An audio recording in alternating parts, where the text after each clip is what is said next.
اللهم صل على سيدنا ومولانا محمد اللهم صل على سيدنا الحمد للہ رب العالمین والصلاة والسلام علی سید المرسلین وعلی آلہ وصحبہ اجمعین۔ آج کے درس کے لیے میں نے قرآن مجید کا ایک دلچسپ قصہ منتخب کیا ہے، لیکن اس میں کچھ باتیں ایسی نئی ہوں گی، اللہ کرے، کہ جو سوچنے کے نئے دروازوں پر دستک دے گی۔ سورۃ النمل، نمل قرآن مجید کی 27ویں سورت ہے۔ نمل، نملۃ، نملہ چونٹی کو کہتے ہیں، اور نملۃ کی جمع ہے نمل، چونٹیاں۔ تو اس میں ایک قصہ آیا ہے حضرت سلیمان علیہ السلام کا اور ملکہ سبا کا۔ حضرت سلیمان علیہ السلام کی حکومت تھی فلسطین میں، اور ان کا زمانہ ہے تقریباً 950 قبل مسیح۔ حضرت داؤد کے بیٹے تھے، حضرت داؤد کا زمانہ ہے 1000 قبل مسیح ان کی حکومت کا، اور ان کا زمانہ ان کے کوئی 25-30 سال بعد 950 قبل مسیح کے لگ بھگ۔ اور یہ وہ دور ہے جب بنی اسرائیل کو دوبارہ عروج حاصل ہوا۔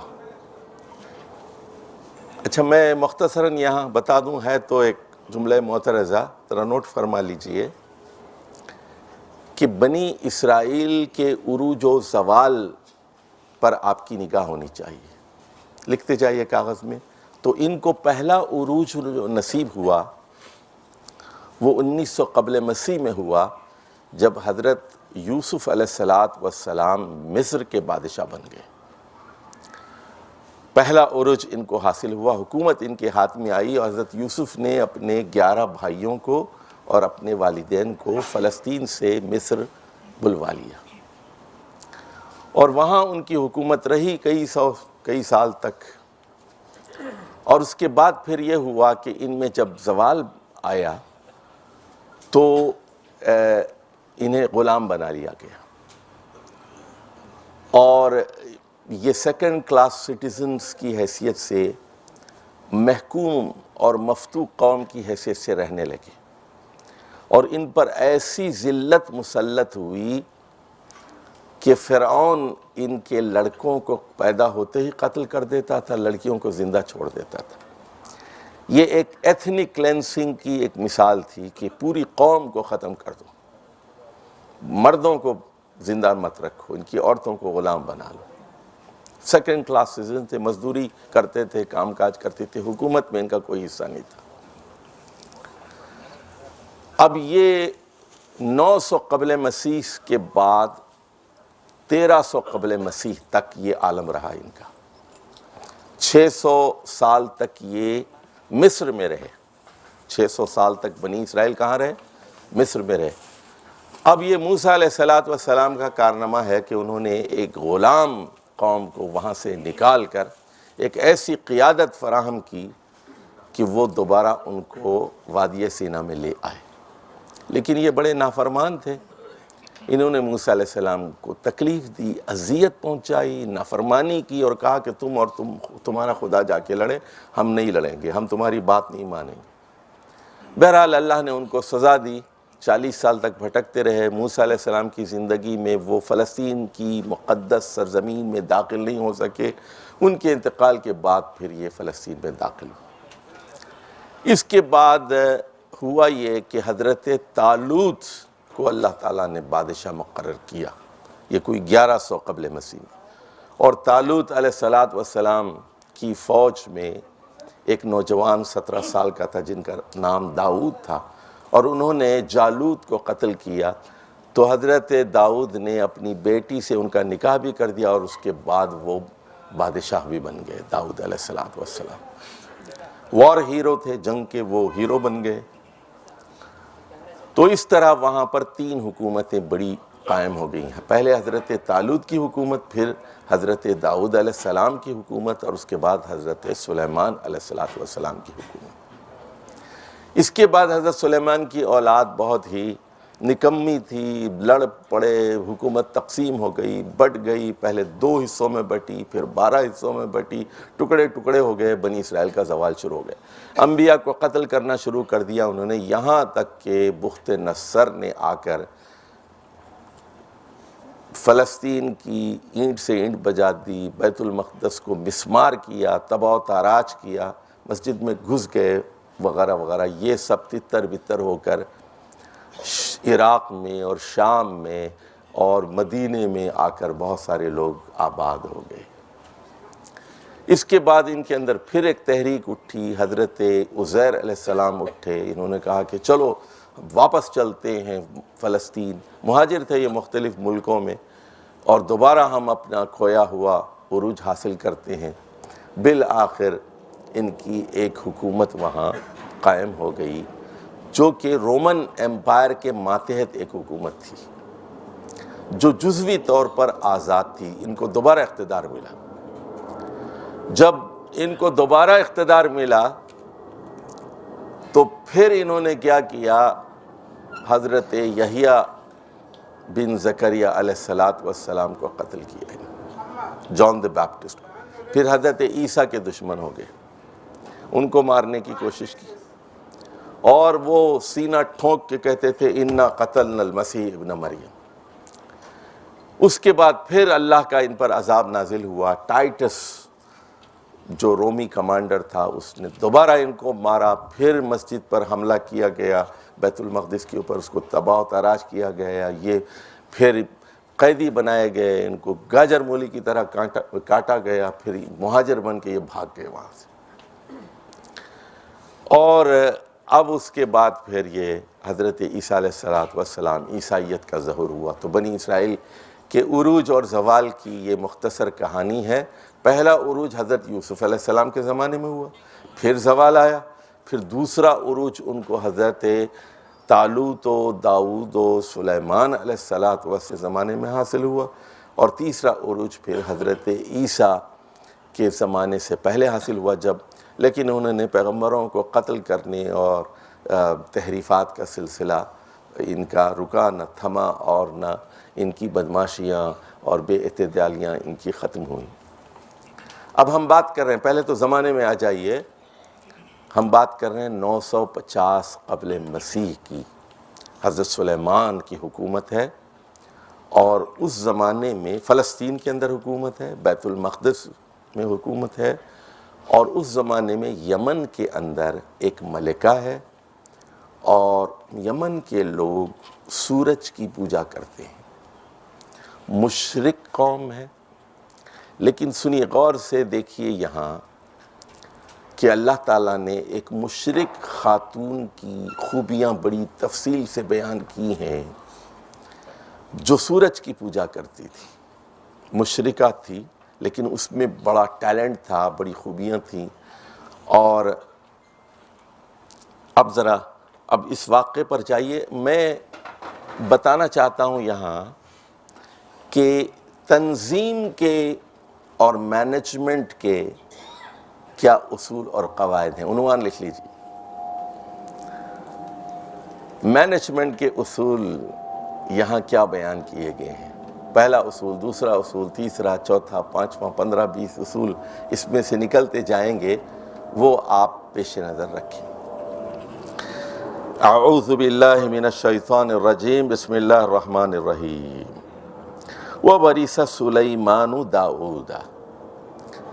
پھر ہوا یوں کہ حضرت داؤد کے جانشین ان کے بیٹے حضرت سلیمان ہوئے. قال یا ایہا الناس، انہوں نے اعلان کیا، اے لوگو، علمنا منطق الطیر، ہمیں پرندوں کی بولیاں سکھائی گئی. وَأُوتِينَا مِن كُلِّ شَيْءٍ، اور ہمیں ہر قسم کی نعمتوں سے نوازا گیا ہے۔ إِنَّ هَذَا لَهُوَ الْفَضْلُ الْمُبِينُ، بلا شبہ یہ ایک واضح برتری ہے جو ہمیں عطا کی گئی۔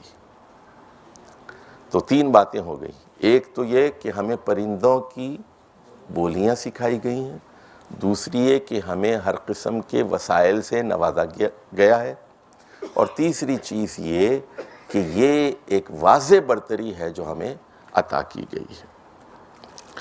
وَحُشِرَ لِسُلَيْمَانَ جُنُودُهُ مِنَ الْجِنِّ وَالْإِنسِ وَالطَّيْرِ فَهُمْ يُوزَعُونَ۔ یہ دیکھیے آیت نمبر 16 ہے، سورۃ النمل کی آیت نمبر 16 ہے، تو 16 سے ہم شروع کر رہے ہیں۔ تو انہوں نے کہا کہ حشرہ، ہمارے لیے جمع کیے گئے ہیں تین قسم کی فوجیں، تین قسم کی فوجیں ہیں، ایک انسانوں کی فوج ہے، ایک جنات کی فوج ہے، اور ایک پرندوں کی فوج ہے۔ اب یوں سمجھ لیجئے کہ ایک آرمی ہے، ایک نیوی ہے، اور ایک ایئر فورس ہے، کیونکہ جنات جو تھے وہ ریڈ سی کے اندر حضرت سلیمان کے لیے غوطہ زنی کرتے تھے، اور وہاں سے ہیرے اور موتی بہت ساری چیزیں نکال کر لے آتے تھے جنات۔ تو انسانوں کی فوج بھی تھی، اور پرندوں کی فوج بھی تھی، اور جنات کی فوج بھی تھی۔ اب یہاں ایک لفظ آیا ہے فَهُمْ يُوزَعُونَ، یوزعون، اوزع لکھ لیجئے۔ اب یہ دیکھیے تھوڑا سے لفظ کے اندر اترنا پڑتا ہے آپ کو، یہی مدرس قرآن کا کمال ہے کہ وہ محنت کتنی کرتا ہے۔ تو وضع یضع زع سے مادہ ہے واو زے عین، وضع یضع زع، اس سے باب افعال میں ہے اوزع یوزع موزع، ایزاء فہم یوزعون۔ تو وہ اس کے تین مطلب ہیں، لکھ لیجئے، ایزا کے تین مطلب ہیں، لکھ لیجئے۔ پہلا مطلب یہ ہے کہ وہ کنٹرول میں رکھے جاتے تھے، قابو میں رکھے جاتے تھے۔ دوسرا مطلب ہے اس کا کہ ان کی ایک خاص ترتیب تھی۔ تیسرا اس کا مطلب یہ ہے کہ ان کی درجہ بندی تھی۔ اب یہ یاد رکھیے، کسی بھی اجتماعیت کے لیے، کسی بھی تنظیم کے لیے، کسی بھی حکومت کے لیے، کسی بھی ادارے کے لیے اس چیز کا اہتمام بہت ضروری ہے کہ انسانوں کی درجہ بندی کی جائے، انسانوں کے اندر جوہر تلاش کیا جائے۔ جیسے مرزا صاحب آپ کی فیکٹری ہے، آپ کے پاس اگر فرض کیجئے 50 آدمی کام کرتے ہیں، تو ہر آدمی کو ڈھونڈنا کہ اس کے اندر کیا خفیہ چیز ہے جس سے میں فائدہ اٹھا سکتا ہوں، اس کو تلاش کرنا۔ اس کو ہے تو وہ بظاہر عام لوگوں کی طرح ہے، تو آپ فرض کیجئے ایک آدمی کو 3000 دے رہے ہیں، تو ڈھونڈ کے اس جوہر کو تلاش کریں، پھر تراشیں اس پتھر کو، اس کو 5000 تنخواہ دیں، 10,000 تنخواہ دیں، وہ پھر اس کو مینیجر بنائیں آپ اس کو۔ تو یہ جو درجہ بندی ہے، جیسے فوج میں ہوتا ہے نا کہ یہ سپاہی ہے، اور یہ صوبیدار ہے، اور یہ کیپٹن ہے، اور یہ میجر ہے، یہ کرنل ہے، یہ جنرل ہے، اور یہ فیلڈ مارشل ہے، میجر جنرل ہے، لیفٹیننٹ جنرل ہے، یہ ساری ترتیب ہوتی ہے نا، بریگیڈیئر ہے۔ تو یہ بہت درجہ بندی بہت ضروری ہے۔ تو فہم یوزعون، تو اس کا مطلب کیا ہوا کہ یہ جو تین قسم کی فوجیں تھیں، یہ انسانوں کی بھیڑ نہیں تھی، یہ بھیڑ نہیں تھی، بلکہ یہ ایک مرتب گروہ تھا، یہ آرگنائزڈ گروپ تھا جس میں درجہ بندی تھی۔ اچھا، اس میں یاد رکھیے فہم یوزعون میں ایک نکتہ لکھ لیجئے، چین آف کمانڈ اس بہت اہم چیز ہوتی ہے، کہ اب وہاں فرض کیجئے چیف آف دی آرمی ایک بات کہتا ہے تو فوراً اس کے جو کور کمانڈرز ہیں وہ کہتے ہیں یس سر، اوکے، ہم سمعنا و اطعنا، ہم نے سنا اور ہم اس کی اطاعت کریں۔ اب اس کے بعد وہ بریگیڈیئرز تک بات جاتی ہے، کہتے ہیں سمعنا واطعنا، کرنل تک بات جاتی ہے، میجر تک وہ کہتے ہیں سمعنا واطعنا، سپاہی تک بات جاتی ہے، کہتی ہے سمعنا واطعنا۔ تو یہ چین آف کمانڈ بہت ضروری ہے، درجہ بندی ضروری ہے۔ اب ایک بات اور لکھ لیجئے، ہر آدمی کی حد کا تعین ہونا ضروری ہے۔ اب ہوتا کیا ہے، بیوی چاہتی ہے کہ وہ شوہر بن جائے، اور ساس چاہتی ہے کہ وہ شوہر کے سارے اختیارات پر قبضہ کر لے۔ یہی تو سارا مسئلہ پیدا ہوتا ہے۔ Chief of the army staff یہ چاہتا ہے کہ وہ وزیر دفاع بھی بن جائے، وزیر اعظم بھی بن جائے، اور صدر بھی بن جائے۔ یہ کیا ہے؟ یہ تقوی نہیں ہے، تغوی ہے۔ یہ حدود سے تجاوز ہے، یہ اختیارات کا ناجائز استعمال ہے۔ فَهُمْ يُوزَعُونَ، وہ قابو میں رکھے جاتے تھے، کنٹرول میں رکھے جاتے تھے، چین آف کمانڈ تھی، اور ایک ڈسپلن تھا، سموتعات کا ایک نظام تھا۔ فَهُمْ يُوزَعُونَ۔ تو اگر کوئی ادارہ، کوئی تنظیم، کوئی حکومت، کوئی ریاست اگر ایذا سے، یوزعون کے فلسفے سے خالی ہے، تو اس کا مطلب یہ ہے کہ وہ ایک غیر مرتب، غیر منظم بھیڑ ہے، ایک انبوہ کثیر ہے، لیکن وہ کوئی منظم گروپ نہیں ہے۔ اب آگے جائیے، حتی اذا اتوا علی واد النمل، یہاں تک کہ اس فوج کا گزر چیونٹیوں کی ایک وادی پر ہوا۔ قالت نملۃ، ایک چیونٹی نے کہا، یا ایھا النمل، اے چیونٹیو، ادخلوا مساکنکم، اپنی بلوں میں داخل ہو جاؤ۔ لا یحطمنکم سلیمان وجنودہ،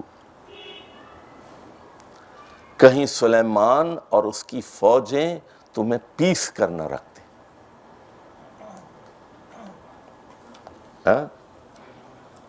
حطمہ، وما ادراک مل حطمہ،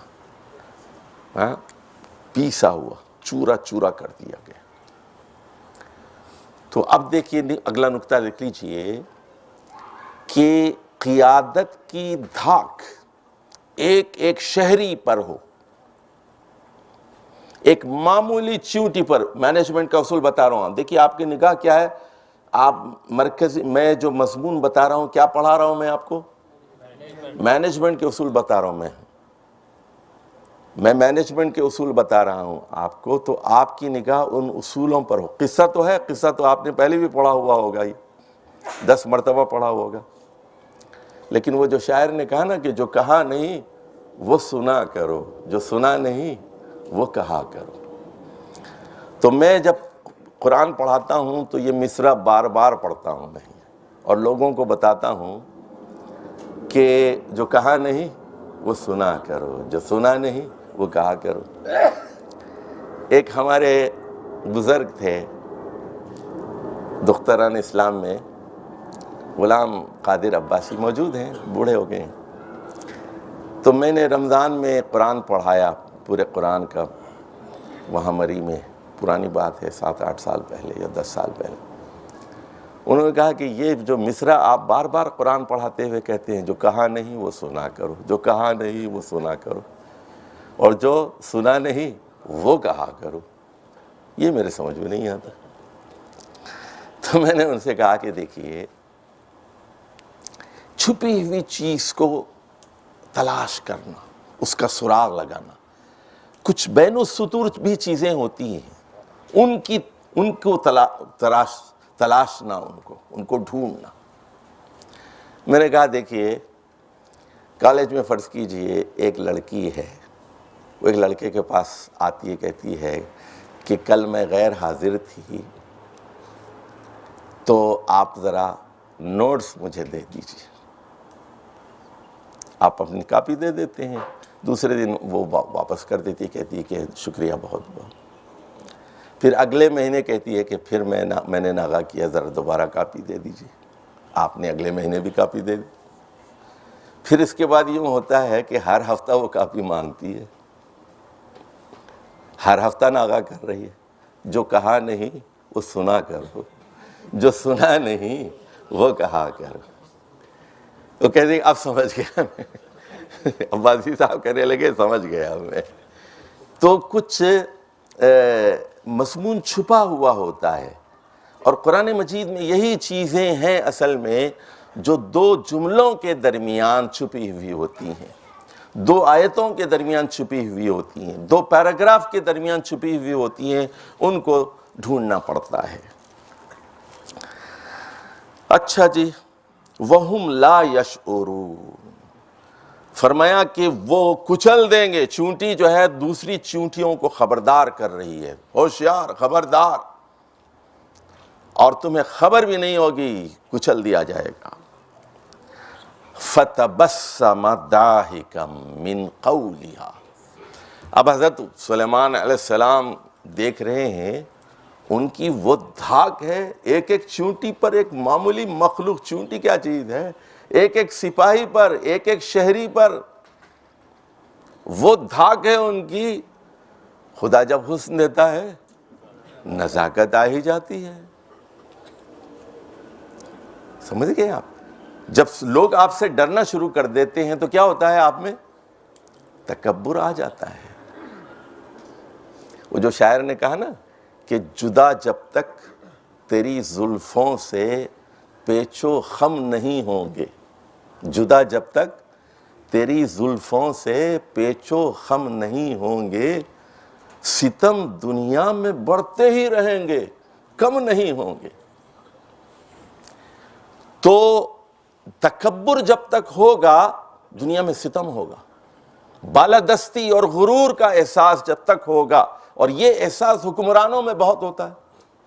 تو سلیمان علیہ السلام پہلے تو مسکرائے، فَتَبَسَّمَ ضَاحِكًا مِّن قَوْلِهَا، چونٹی کے اس قول کو سن کر وہ مسکرا پڑے. اور وَقَالَ رَبِّ أَوْزِعْنِي، فوراً دعا کی. دیکھیے پھر یہاں اوزع کا لفظ پھر آیا، نوٹ فرمائیے، یہاں لکھ لیجئے، رب اوزعنی، اے اللہ مجھے قابو میں رکھ، کنٹرول میں رکھ. کیونکہ اقتدار ایک ایسی بلا ہے، ایک ایسی آفت ہے کہ آدمی پھر خدا بن جاتا ہے. یہ ہے، دیکھیے اب یہ آپ کتنے ہی بڑے عہدے پر فائز ہو جائیں، تخت سلیمانی بھی آپ کو حاصل ہو جائے، تو اللہ سے آپ کا تعلق مضبوط ہونا چاہیے. چاہے آپ امیر جماعت بن جائیں، آپ پاکستان کے وزیر اعظم بن جائیں، آپ کسی ملک کے سربراہ بن جائیں، کسی ادارے کے سربراہ بن جائیں، اس میں ایک نکتہ نوٹ فرما لیجئے، اللہ سے، مینجمنٹ کا اللہ سے تعلق بہت مضبوط ہونا چاہیے. اور اوزعنی میں یہ دعا بھی شامل حال ہے کہ مجھے تکبر سے بچائیو، تکبر سے بچائیو، مجھے بے قابو ہونے سے بچائیو. رب اوزعنی ان اشکر نعمتک التی انعمت علی وعلی والدی وان اعمل صالحا ترضاہ وادخلنی برحمتک فی عبادک الصالحین. وہ اپنے مقام کو، اپنے مرتبے کو اچھی طرح سمجھتے ہیں. دیکھیے وہ سمجھ رہے ہیں، حالانکہ اتنی بڑی حکومت ہے ان کی، جنات ان کے ہاتھ میں ہیں، پرندے ان کے ہاتھ میں ہیں، پرندوں کی بولیاں ان کو سکھائی گئی ہیں، پرندوں سے بات کر سکتے ہیں وہ، لیکن وہ دو چار چیزیں کہہ رہے ہیں. پہلی چیز تو یہ کہہ رہے ہیں کہ مجھے ایسی توفیق عطا فرما کہ میں تیرا شکر ادا کرتا رہوں. یہ جو کچھ میرے پاس ہے میرا اپنا کچھ نہیں ہے. دیکھیے ایک صاحب مجھے ملے، بہت بڑے آدمی تھے، وہ کہنے لگے بڑی دنیا کی بڑی یونیورسٹی سے ڈگری حاصل کی، بہت امیر بن گئے وہ۔ ایک دن مجھے کہنے لگے کہ میں سیلف میڈ آدمی ہوں۔ میں نے فوراً انہیں ٹوکا اور کہا کوئی آدمی سیلف میڈ نہیں ہوتا، ہر آدمی گاڈ میڈ ہے۔ یہ آپ کو جس عقل پر ناز ہے وہ اللہ کی دی ہوئی، جس ذہانت پر آپ کو ناز ہے، جس ڈگری پر آپ کو ناز ہے، جس صحت پر آپ کو ناز ہے، جس دولت پر آپ کو ناز ہے، یہ آپ کی اپنی کچھ نہیں ہے۔ دیکھیے کہتے ہیں ایسی توفیق عطا فرما کہ میں تیرا شکر ادا کروں جو تو نے مجھ پر کیا ہے اور میرے والدین پر کیا ہے، اور ایسی توفیق عطا فرما ان عامل صالحا ترضا، ایسے اچھے اعمال کروں جس سے تو راضی ہو جائے۔ دیکھیے ایک بات سن لیجئے، دو چیزیں ہیں یہاں، ایک ہے عمل کا اچھا ہونا، دوسرے ہے عمل کا اچھا ہونا کا مطلب ہے سنت کے مطابق ہونا، اور دوسری چیز ہے نیت کا اچھا ہونا۔ اگر عمل اچھا ہے آپ کا، فرض کیجئے آپ اچھا کام کر رہے ہیں لیکن نیت اچھی نہیں ہے، تب بھی وہ اٹھا کے پھینک دیا جائے، اور نیت اچھی ہے لیکن عمل اچھا نہیں ہے۔ آپ ایک فلمی اداکارہ کے گلے میں ہاتھ ڈالتے ہیں، کہتے کہ میں تو اس کو اپنی بہن سمجھتا ہوں، نیت بڑی اچھی ہے میری۔ تو نیک نیتی حرام کو حلال نہیں کرتی۔ اچھا ایک بات نوٹ فرمائیے، ان عامل صالحا ترضا، جو جس سے تو راضی ہو جائے۔ ادھر دیکھیے، رضامندی لکھ لیجئے کاپی پر، رضامندی دو طرفہ ہونا چاہیے۔ یک طرفہ رضامندی کا انجام کیا ہوتا ہے؟ کیا ہوتا ہے جی؟ غالب بن جاتے نہیں، زہر کھانا پڑتا ہے، ٹرین کی پٹری کے نیچے لیٹنا پڑتا ہے نا۔ آپ راضی ہیں، فریق ثانی راضی نہیں ہے نا۔ ہم انہیں، وہ ہمیں بھلا بیٹھے، دو گناہگار زہر کھا بیٹھے۔ تو اسی لیے قرآن یہ کہتا ہے کہ نفس مطمئن وہ ہے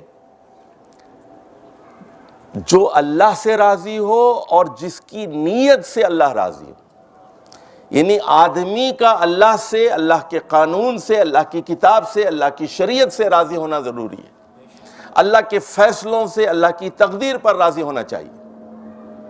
جو بھی اللہ نے آپ کو لنگڑا کر دیا، راضی رہیے اس پر۔ اللہ نے آپ کو کالا بنایا، راضی رہیے۔ اللہ نے آپ کو غریب کر دیا، راضی رہیے اس پر۔ اللہ کے فیصلوں پر راضی رہیے، اور اللہ آپ کی نیت اور عمل سے راضی ہو جائے۔ تو یہ مقام ہے کون سا؟ راضیتم مردیہ، لکھ لیجیے۔ اور یہی وہ مقام ہے جس کو ہم کہتے ہیں رضی اللہ عنہ ورضوا عنہ، اللہ ان سے راضی ہوا، وہ اللہ سے راضی ہوا۔ تو یہ بات لکھ لیجئے، یک طرفہ رضامندی کی اسلام میں کوئی حیثیت نہیں۔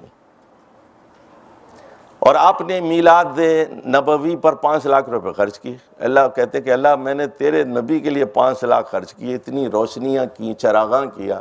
اللہ کہتا ہے تو راضی ہے لیکن میں راضی نہیں ہوں۔ لکھ لیجیے، دو طرفہ رضامندی۔ اس لیے سلیمان علیہ السلام جیسا بادشاہ اپنے تمام اختیارات کے باوجود یہ کہہ رہا ہے کہ ایسے اعمال کی توفیق عطا فرما جس میں تیری رضامندی پوشیدہ ہو۔ وَأَدْخِلْنِي بِرَحْمَتِكَ فِي عِبَادِكَ الصَّالِحِينَ، اپنی خاص رحمت سے اپنے نیک بندوں میں شامل فرما۔ اور یہ نیک بندے کب ہو سکتے ہیں؟ جب حکومت عادلانہ ہو۔ اگر حکومت عادلانہ نہیں ہے تو وہ صالحین میں شامل نہیں ہو سکتے۔ لکھ لیجئے پوائنٹ یہ ہے۔ یعنی یہاں کیا مطلب ہے؟ دیکھیے کہ وَأَدْخِلْنِي بِرَحْمَتِكَ فِي عِبَادِكَ الصَّالِحِينَ، یہاں عمل صالح، حضرت سلیمان کا عمل صالح کیا ہے؟ ایک بادشاہ کا، ایک حکمران کا عمل صالح کیا ہو سکتا ہے؟ عدل اور انصاف، جس کے لیے وہ اللہ کے آگے جواب دے۔ اس سے ایک ایک چونٹی کے بارے میں پوچھا جائے گا، ایک ایک چونٹی کے بارے میں پوچھا جائے گا، ایک ایک شہری کے بارے میں پوچھا جائے گا اس سے۔ تو آپ کا جو ادارہ ہے، جس کے آپ سربراہ ہیں، آپ کی فیکٹری ہے یا آپ کا جو بھی ہے آپ کا کاروبار، اس کے ایک ایک ملازم کے بارے میں پوچھا جائے گا۔ وَتَفَقَّدَ الطَّيْرَ، اور ہوا یہ کہ ایک پرندہ وہاں نہیں تھا۔ فَقَالَ مَا لِيَ لَا أَرَى الْهُدْهُدْ، اب انہوں نے جائزہ لیا اپنی فوج کا، وہ کہہ رہے ہیں کہ بھئی آج ہدہد کہاں ہے، وہ نظر نہیں آ رہا ہے۔ اب یہ نکتہ لکھ لیجئے کہ مینجمنٹ کا یہ کام ہے کہ افراد کا جائزہ لے۔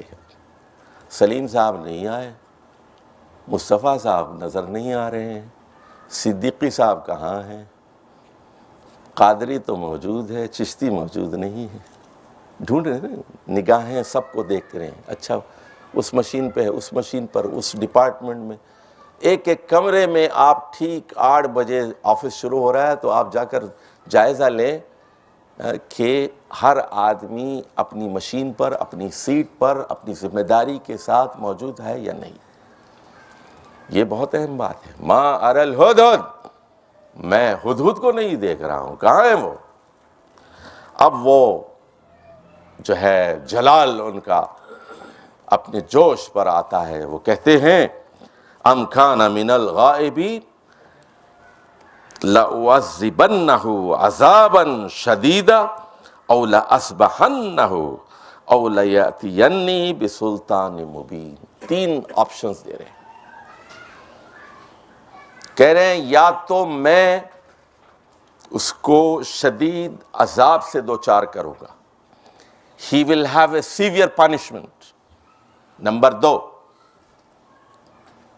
آرٹیکل 6 کے تحت اسے پھانسی دی جائے گی، کورٹ مارشل ہوگا، اس کا ذبح کر دوں گا، یا پھر اس کو کوئی سلطان مبین پیش کرنی ہوگی، کوئی معقول وجہ، کوئی توجیہ بیان کرنی ہوگی۔ ایکسیڈنٹ ہو گیا، گاڑی خراب ہو گئی، بیمار ہے، بیوی کی ڈیلیوری کا مسئلہ ہے، کیوں نہیں آیا، کہاں غائب ہے؟ اس کا مطلب یہ ہوا کہ مینجمنٹ کا یہ کام ہے کہ وہ ایک ایک کا جائزہ بھی لے اور جزا اور سزا پر یقین رکھے۔ لکھ لیجئے کہ جو آدمی اچھا ہے اس کو پروموٹ کریں، جو آدمی اچھا نہیں ہے، نکمہ ہے، اس کو ڈیموٹ کریں یا اس کو فارغ کریں، فائر کریں، اس کو فارغ کریں۔ وہ آپ کے ادارے کے لیے بوجھ ہے، نکمہ ہے، دیر سے آتا ہے، غیر ذمہ دار ہے۔ اور اگر ملک دشمن ہے، اسلام دشمن ہے، مرتد ہے، اس کو ذبح بھی کیا جا سکتا ہے۔ اس کو اب آ جائیے، فَمَكَثَ غَيْرَ بَعِيدٍ، ابھی تھوڑی دیر بھی نہیں گزری تھی، ہدہد آ گیا۔ فقال احطت بما لم تحط به وجئتك من سبأ بنبأ یقین۔ اب آ کر اس نے کہا کہ اب یہ بات چھپی ہوئی ہے، سن لیجئے کہ سر میں ڈیوٹی پہ تھا، میں تو جاسوسی کے لیے گیا تھا، یعنی وہ ISI کا بندہ تھا۔ اب وہ یہ کہہ رہا ہے کہ یا وہ FBI کا بندہ تھا، جو بھی تھا، وہ یہ کہہ رہا ہے کہ میں ایسی معلومات لے آیا ہوں جو آپ کے علم میں نہیں۔ اور اس کے بعد وہ یہ کہہ رہا ہے کہ وجئتک، میں آپ کے پاس آیا ہوں، من سبأ بنبأ یقین، میں مملکت سبا، یمن کی مملکت سے ایسی معلومات لے آیا ہوں، جو ایسی خبریں لے آیا ہوں جو یقینی ہیں، پختہ ہیں، سالڈ انفارمیشن لے کے آیا ہوں۔ اچھا، اب اس کے بعد وہ جو معلومات دے رہا ہے دیکھیے آپ، وہ ہر قسم کی معلومات فراہم کر رہا ہے۔ نمبر ایک وہ کہہ رہا ہے انی وجدت امرأۃ تملکہم، سیاسی معلومات فراہم کر رہا ہے کہ میں نے ایک خاتون کو دیکھا جو ان پر حکمران ہے، خاتون حکمرانی کر رہی ہے، وَأُوتِيَتْ مِنْ كُلِّ شَيْءٍ، اور انہیں ہر قسم کی فراوانی عطا کی گئی۔ اور تیسری بات وہ یہ کہہ رہا ہے کہ وَلَهَا عَرْشٌ عَظِيمٌ، ملکہ کے پاس ایک تخت ہے جو بہت عالی شان ہے، یعنی یہاں ہیرے جواہرات اور نادر چیزوں سے مرصع تخت، عام تخت نہیں ہے، کوئی لکڑی کا جو ہے کوئی چوبی تخت نہیں ہے وہ، جی جیسے آپ نے مجھے بٹھا دیا ہے۔ تو ظاہر ہے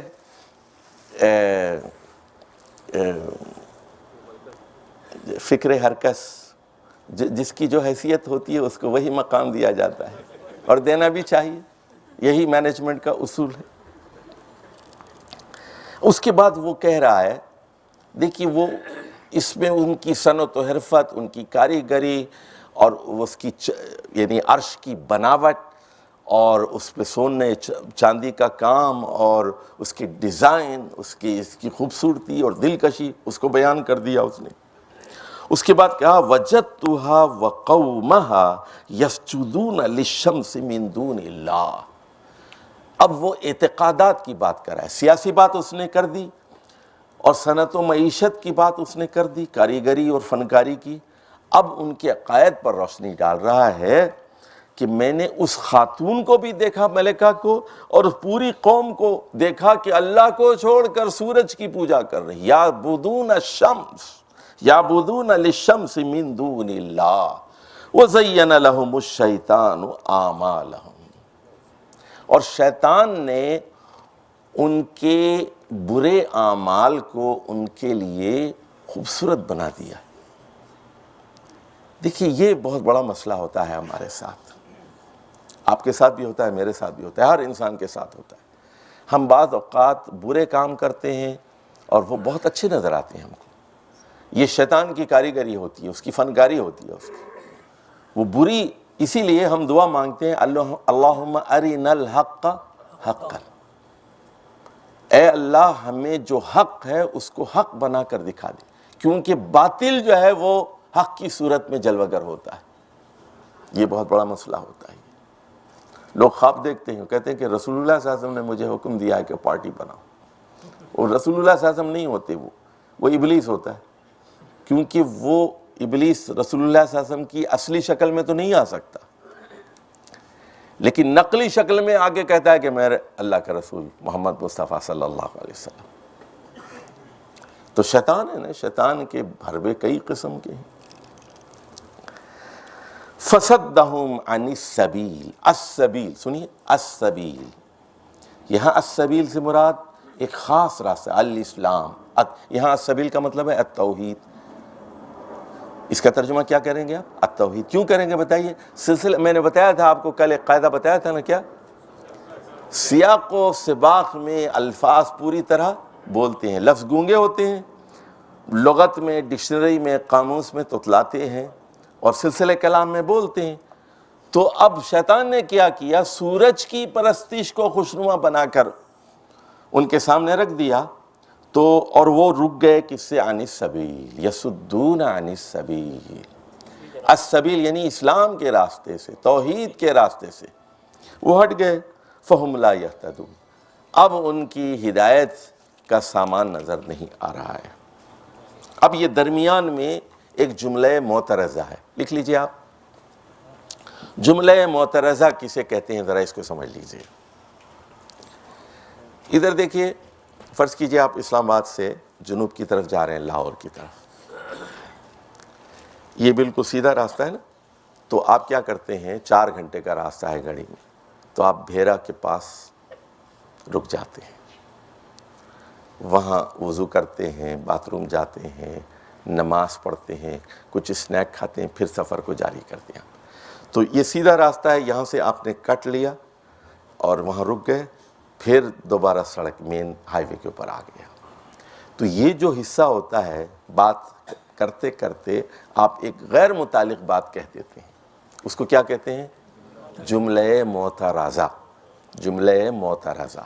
لیکن وہ بھی ایک بہت ضروری چیز ہوتی ہے، وہ ٹھیک ہے نا، ایک ضروری چیز ہوتی ہے، جیسے کہ سفر کو بہتر بنانے کے لیے اور جو ہے نماز کی تکمیل کے لیے، بچوں کو باتھ روم جانا ہے، فریش ہونے کے لیے وہ ضروری چیز ہوتی ہے، تو پیٹرول ڈلوانے کے لیے جو بھی ہے۔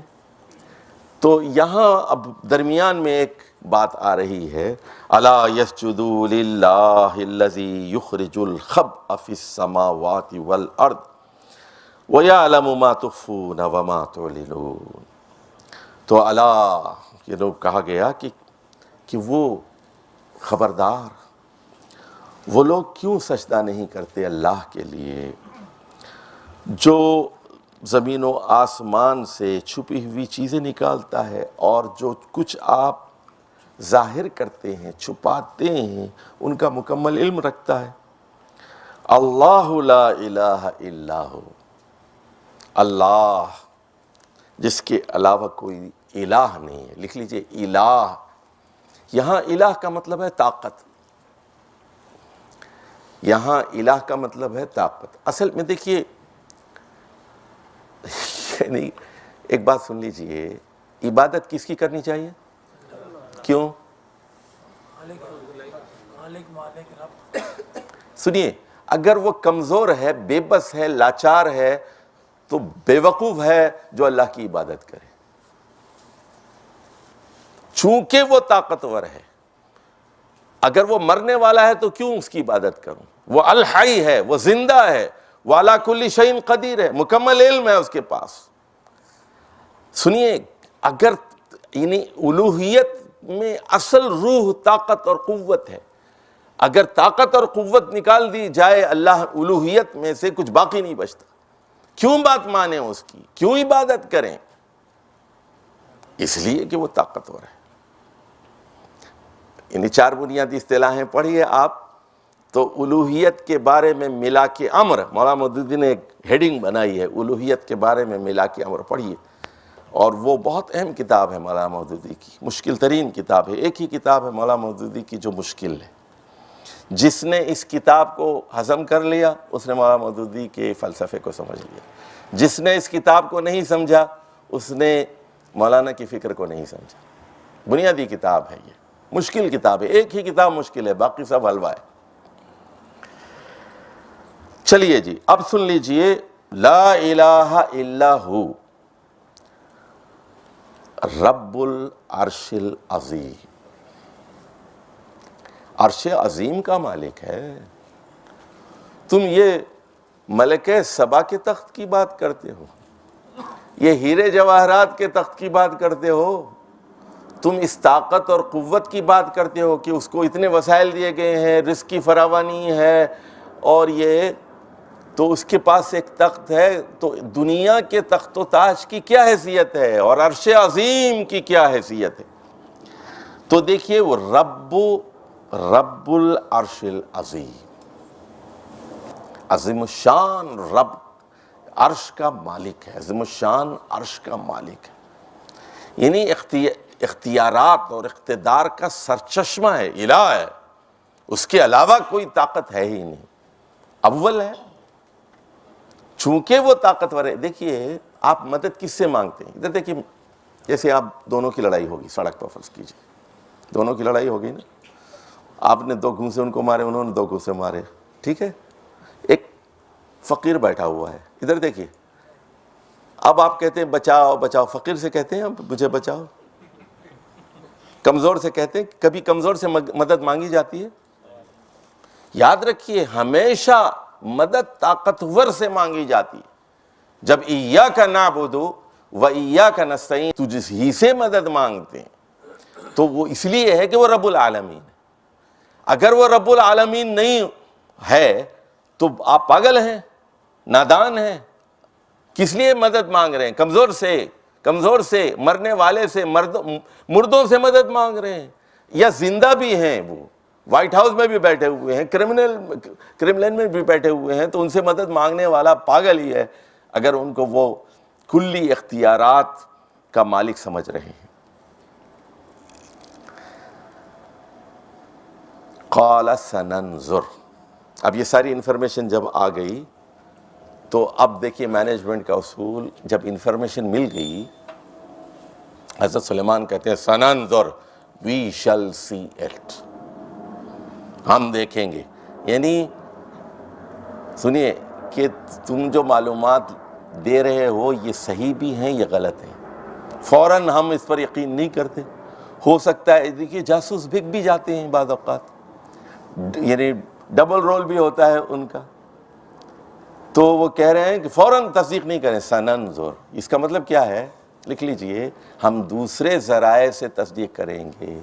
تمہارے پیچھے بھی ہم نے جاسوس لگائے ہیں، یعنی ایک ایجنسی کے پیچھے دوسری ایجنسی ہوتی ہے، دوسری ایجنسی کے پیچھے تیسری ایجنسی ہوتی ہے، جاسوسوں کے پیچھے بھی جاسوس لگانا بہت ضروری ہوتا ہے۔ سننظر، ہم دیکھیں گے،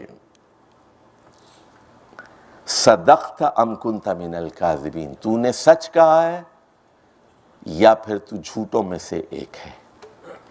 اذهب بکتابی ھذا فالقہ، اب یہ بات حذف کر دی۔ سنیے قرآن کا ایک اصول یہ ہے کہ پورا قصہ وہ ایک ایک جزیات نہیں بیان کرتا، جو اہم چیزیں بیان کر کے باقی چیزیں چھوڑ دیتا ہے۔ جیسے آپ دیکھیں گے، وہ جیسے کوئی فلم دیکھ رہے ہیں آپ، یا تو بچہ چھوٹا سا ہے، ماں باپ سے بچھڑ گیا، سمجھ گئے آپ، تو اس کے بعد ایک دم 5 سال کا بچہ ہے، ایک دم ہیرو بن کے وہ 25 سال کا آ جاتا ہے، سمجھ گئے بات؟ وہ غیر ضروری جو تفصیلات ہیں ان کو حذف کر دیا جاتا ہے۔ بالکل اسی طرح یہ چیزیں جو کام کی بات ہے اس کو ہائی لائٹ کیا جاتا ہے۔ اب وہ کہتے ہیں، حضرت سلیمان حکم دیتے ہیں کہ میرا یہ خط لے کر جاؤ، اذهب بکتابی ھذا فالقہ الیہم، اور ان کی طرف پھینک دو، ثم تول عنہم فانظر ماذا یرجعون، اور غیر محسوس طریقے سے کہیں بیٹھ کر نگرانی کرتے رہو کہ ان کا کیا رد عمل ہوتا ہے، کیا ریاکشن ہوتا ہے اس خط کے اوپر۔ اب خط کیا ہے سن لیجئے۔ قالت، خط مل گیا، اب یہ بات چھپی ہوئی ہے، یہ درمیان میں بریکٹس میں، خط مل گیا اور اجلاس ہو رہا ہے کور کمانڈرز کا، ملکہ بیٹھی ہوئی ہے، سارے فوج کے کمانڈر بیٹھے ہوئے ہیں۔ قالت، وہ کہتی ہے، یا ایھا الملأ، اے سردارو، اے کور کمانڈرز، اے جنرلو، اے وزیرو، اے مشیرو۔ ملأ تو اصل میں بھری ہوئی چیز کو کہتے ہیں، یعنی جو علم و دانش سے بھرے ہوئے ہوں، جو عقل سے بھرے ہوئے ہوں، جو تجربہ جن کے پاس ہے، ان کو ملا کہتے ہیں، سردار کے معنی میں، یا جو مشیر ہیں، وزیر ہیں، ان سب کے لیے ملا کا لفظ استعمال ہوتا ہے۔ لیکن یاد رکھیے قرآن میں ہر جگہ ملا الگ قسم کے، حضرت شعیب کے ملا اور ہیں، فرعون کے ملا اور ہیں، عاد کے ملا اور ہیں، وہ پھر ہر ایک کو دیکھنا پڑے گا کہ وہ کس قسم کے ملا آتے ہیں۔ جی، انی القی الی کتاب کریم، کہتے ہیں کہ میری طرف ایک خط بھیجا گیا ہے، ایک معزز خط ہے۔ انہ من سلیمان، یہ حضرت سلیمان کی طرف سے خط آیا ہے۔ وَإِنَّهُ بِسْمِ اللَّهِ الرَّحْمَنِ الرَّحِيمِ، اور اس کا آغاز اللہ کے نام سے ہوا ہے جو الرحمن ہے، الرحیم۔ اچھا، میں ایک درمیان میں لطیفہ بھی سنا دوں آپ کو۔ ایک مرتبہ اسلام آباد میں نے ایک ڈرافٹ بنایا بینک سے، اور اس کے بعد ٹی سی ایس کے آفس گیا، میں نے کہا ایک لفافہ دو، ایک کاغذ دو اور قلم دو۔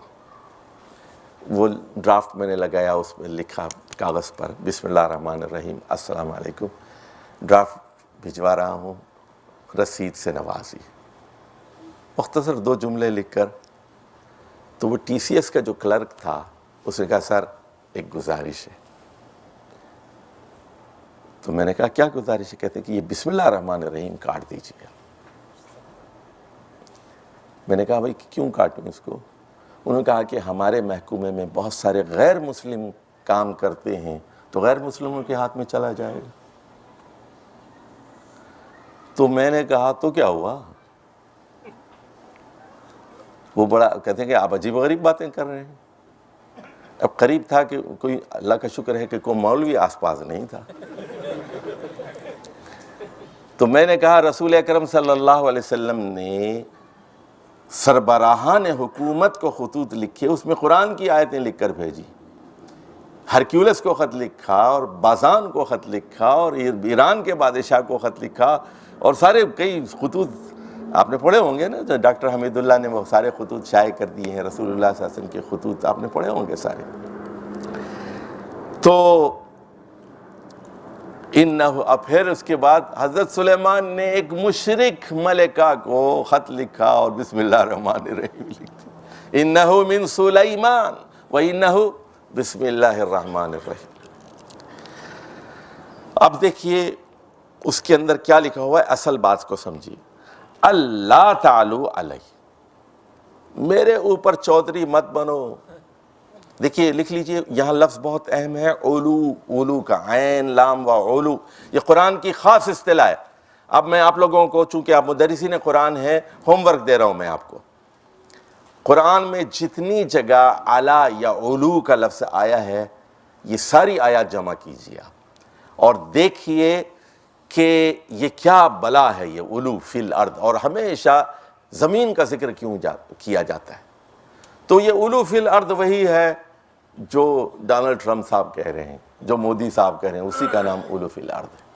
آسانی سے آپ کو سمجھانے کے لیے بتا رہا ہوں آپ کو. تو وہ کہہ رہے ہیں لا تعالوا علیہ.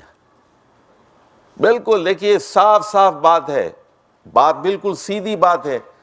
نہیں جی یہ حکمت سے یہ لفظ نکال دو، وہ لفظ نکال دو، سمجھے، بین السطور بتا دو، فلاں بتا دو. نہیں، یہ بات لکھ لیجئے، مینجمنٹ کو نقطہ لکھیے آپ کہ اپنے اہداف کو بالکل واضح طور پر بیان کرنا چاہیے. دس از آور ٹارگٹ، یہ حاصل ہم کرنا چاہتے ہیں. تو صاف کہہ رہے ہیں کہ میرے اوپر علو نہ جتاؤ، لا تعالوا علیہ وَأْتُونِي مُسْلِمِينَ، میرے پاس مسلمان بن کے حاضر ہو جاؤ. دیکھیے ادھر ادھر کی باتیں کر رہے ہیں نا آپ.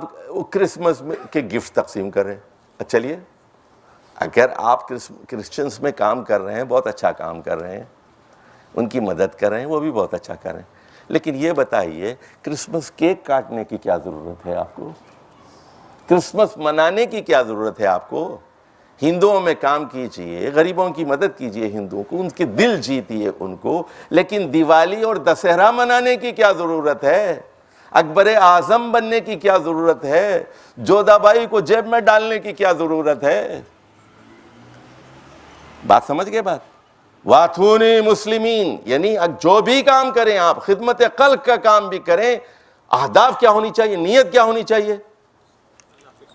نہیں، ان کو اسلام کی دعوت دینی ہے. میں عیسائیوں میں یہ گفٹ تقسیم کر رہا ہوں، اللہ کے لیے کر رہا ہوں، میری نیت یہ ہے کہ مسلمان ہو جائیں. وَأْتُونِي مُسْلِمِينَ، میرے پاس مسلم بن کے حاضر ہو جاؤ. تو ہمارا مقصد کیا ہے؟ دعوت و تبلیغ ہے. یہ دیکھیے ادارے کے سامنے اپنے اہداف نہیں ہوں گے، چاہے وہ اسکول ہو، چاہے وہ کالج ہو، چاہے وہ یونیورسٹی ہو، چاہے وہ حکومت ہو، چاہے وہ ریاست ہو، چاہے فوج ہو، کوئی ادارہ ہو، فائنینشیل انسٹیٹیوشن ہو. The goals and objectives they have to be crystal clear، بالکل صاف. وہ شاعر نے کہا نا کہ تمہاری طرح زلفوں میں شکن ڈالے نہیں ہیں ہم، کریں گے بات سیدھی پیچ و خم والے نہیں ہیں ہم. وَأْتُونِي مُسْلِمِينَ، وَأْتُونِي مُسْلِمِينَ، مسلمان بن کر میرے پاس ہو جاؤ. سیدھی بات ہے. اب حضرت سلیمان علیہ السلام وہاں پر جو ہے نا بیگم کی یاد میں تاج محل نہیں بنا رہے ہیں. محل تو ہے ان کا، وہ ذکر آگے آ رہا ہے، لیکن مقاصد ان کے سامنے بالکل ہے. کہ اس قوم کو مسلمان کرنا ہے۔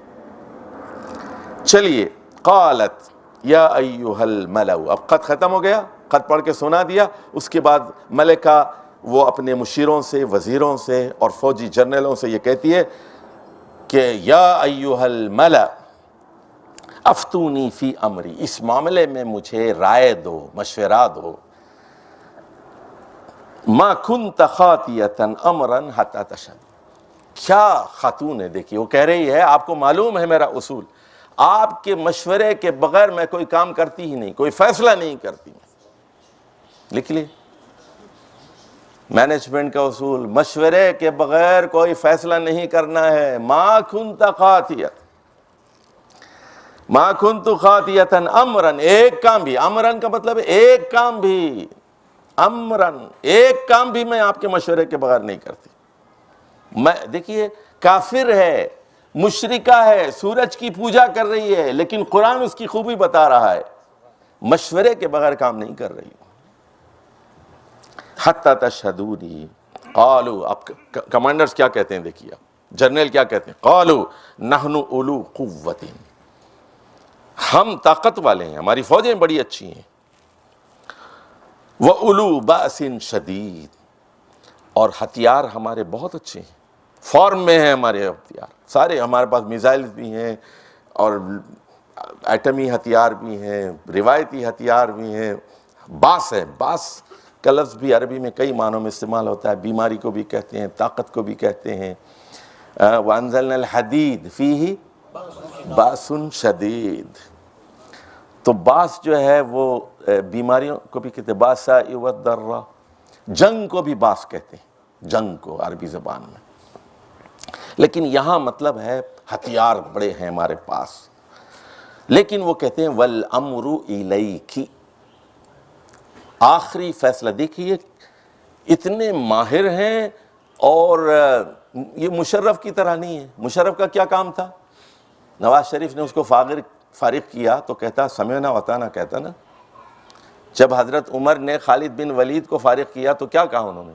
میں نے سنا اور میں اطاعت کرتا ہوں۔ لیکن مشرف باغی تھا، اس نے وزیر اعظم کی بات نہیں مانی، وزیر اعظم کو الٹا جیل بھیج دیا اس نے، اور اب بھی بیٹھ کر اس سازشیں کر رہا ہے۔ لیکن یہ کافر جو جنرل تھے وہاں یمن میں بیٹھے، وہ کیا کریں؟ والامر الیک، the final decision is in your hand. آپ ہماری، یہ نہیں کہ لڑکی ہے چلو دھونس جماؤ، اس کو نکال کے خود بیٹھ جاؤ۔ والامر الیک فانظری ماذا تامری، اب آپ یہ خود غور فرمائیے، خود فیصلہ کیجئے کہ اب کیا حکم آپ کو دینا ہے۔ لیکن ہماری طرح ہم تیار ہیں لڑنے کے لیے، ہمارے پاس طاقت بھی ہے، قوت بھی ہے۔ قالت، دیکھیے کتنی سمجھدار خاتون ہے، وہ کہتی ہے ان الملوک اذا دخلوا قریۃ افسدوها، بلا شبہ جب بادشاہ کسی ملک میں داخل ہوتے ہیں، کسی شہر میں داخل ہوتے ہیں تو اس کو تباہ و تاراج کر دیتے ہیں، اس کو افسدوها، ان الملوک اذا دخلوا افسدوها وجعلوا عزت اہلها اذلہ، اور وہاں کے عزت والوں کو بے عزت کر دیتے ہیں۔ یہ منظر میں نے اپنی آنکھوں سے دیکھا 1990 میں، 2 اگست 1990 کو یہ منظر میں نے اپنی آنکھوں سے دیکھا کویت میں۔ جب عراقی فوج داخل ہوئی تو لوگ، یعنی بڑے بڑے امیر لوگ، وزیر اور امیر ترین لوگ، یہ سارے اپنے دشداشے اور یہ صوب یہ سارے اتار کے، پینٹ شرٹ پہن کے، داڑھی منڈوا کے، اور سارے جو ہے وہ کوئی پاکستانی شلوار قمیص پہن کے بھاگ رہا ہے، کوئی جو ہندوستانی پاجامے میں بھاگ رہا ہے، اپنا حلیہ، اپنے سارے شناختی کارڈ اور یہ وہ سب پھینک کے جو بھاگ رہا ہے، سب بھاگ رہے تھے سعودیہ کی طرف، جنوب کی طرف، خفجی کی طرف۔ تو ان الملوک اذا دخلوا قریۃ افسدوها وجعلوا عزت اہلها اذلہ وکذلک یفعلون، اسی طرح تو ہوتا ہے، یہ تاریخ کا سبق ہے. دیکھیے تاریخ پر اس کی نگاہ تھی. لکھ لیجئے نکتہ. یعنی مینجمنٹ جو ہے اس کو تاریخ سے سبق لینا چاہیے. کذالک یفعلون. یعنی پچھلی کمپنیاں کیوں ڈوبیں, پچھلے کارخانوں کو نقصان کیوں ہوا, پچھلے امیر لوگ مفلس کیوں ہوئے, بینکرپسی کیوں ہوئی ان کی, پچھلی حکومتیں کیوں ختم ہوئی, یہ سارا کذالک یفعلون. تو اب ملکہ کہہ رہی ہے جنرلوں کو کہ یہ تو ہوتا ہے کہ عزتیں بھی پامال ہوں گی, شہر بھی برباد ہوگا. وَإِنِّي مُرْسِلَةٌ إِلَيْهِمْ. وا کا ترجمہ کیجئے ان حالات میں. وا کا ترجمہ کیجئے ان حالات میں میں ان کی طرف ایک خط بھیجتی ہوں. بِہَدِيَّةٍ. اور اس کے ساتھ ایک تحفہ بھیجتی ہوں.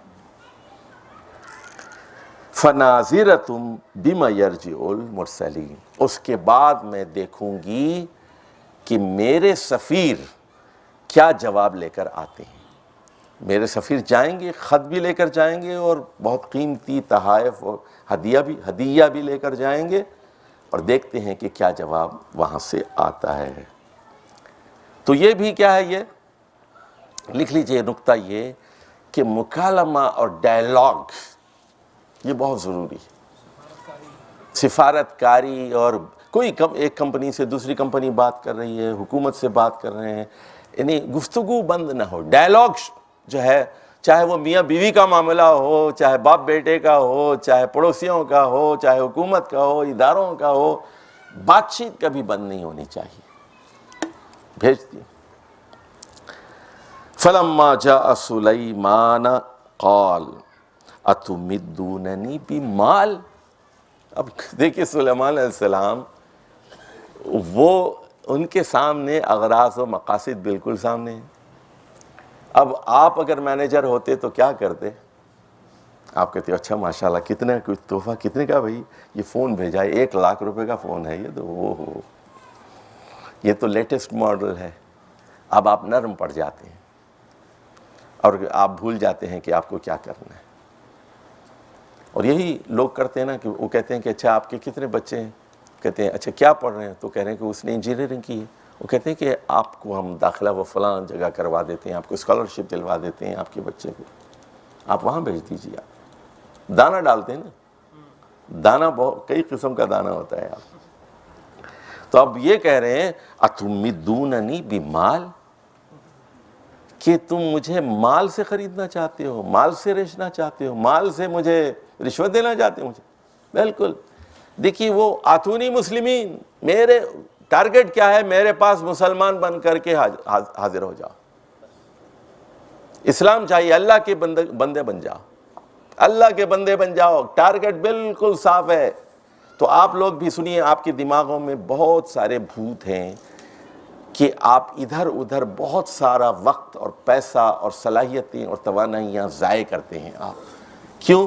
وہ ٹارگٹ آپ کا وہ نہیں ہے. کون سا؟ آتونی مسلمی, کہ لوگوں کو مسلمان بنانا ہے, لوگوں کے دلوں کو فتح کرنا ہے, لوگوں میں کہ دل میں دماغ میں توحید کو منظم کرنا ہے, اس کو راسخ کرنا ہے.